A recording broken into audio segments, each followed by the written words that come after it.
পহেলা August যুক্তরাষ্ট্রের বাণিজ্যিক মিত্রদের জন্য এক বিশেষ দিন। এদিন ওয়াশিংটনের সঙ্গে বাণিজ্য চুক্তিতে পৌঁছাতে না পারা বিশ্বের একাধিক দেশের রপ্তানি পণ্যে চড়া শুল্ক আরোপ করবেন মার্কিন প্রেসিডেন্ট ডোনাল্ড ট্রাম্প। দেশগুলোর উপর কত শতাংশ শুল্ক আরোপ হতে চলেছে তা চিঠি পাঠিয়ে আগেই জানিয়েছে ওয়াশিংটন। তবে ভারত এ সংক্রান্ত কোনো চিঠি না পেলেও উচ্চ শুল্ক আরোপের আশঙ্কায় রয়েছে।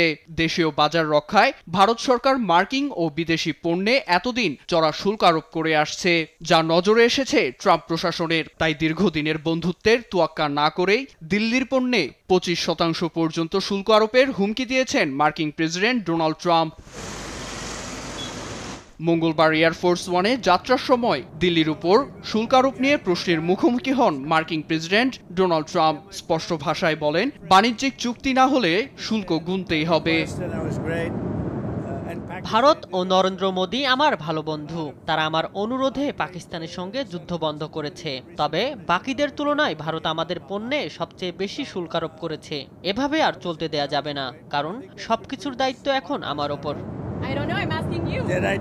এদিকে মার্কিন বাণিজ্যিক প্রতিনিধিদের সঙ্গে দফায় দফায় বৈঠকে বসেও মেলেনি ফলাফল। মূলত বাণিজ্যিক আলোচনায় ভারতের কৃষি ও দুগ্ধ খাতে প্রবেশাধিকার দাবি করে যুক্তরাষ্ট্র, কিন্তু কৃষকদের অধিকার রক্ষায় এ খাতে বিদেশিদের উপস্থিতি চায় না দিল্লি।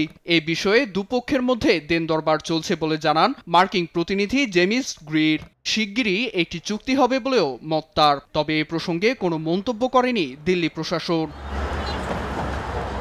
মূলত ভারত ও যুক্তরাষ্ট্রের মধ্যে 45 বিলিয়ন মার্কিন ডলারের বাণিজ্য ঘাটতি কমিয়ে একটি চুক্তি নিশ্চিত করতে চান ট্রাম্প। নীরব দাস, নিউজ ডেস্ক, দেশ টিভি।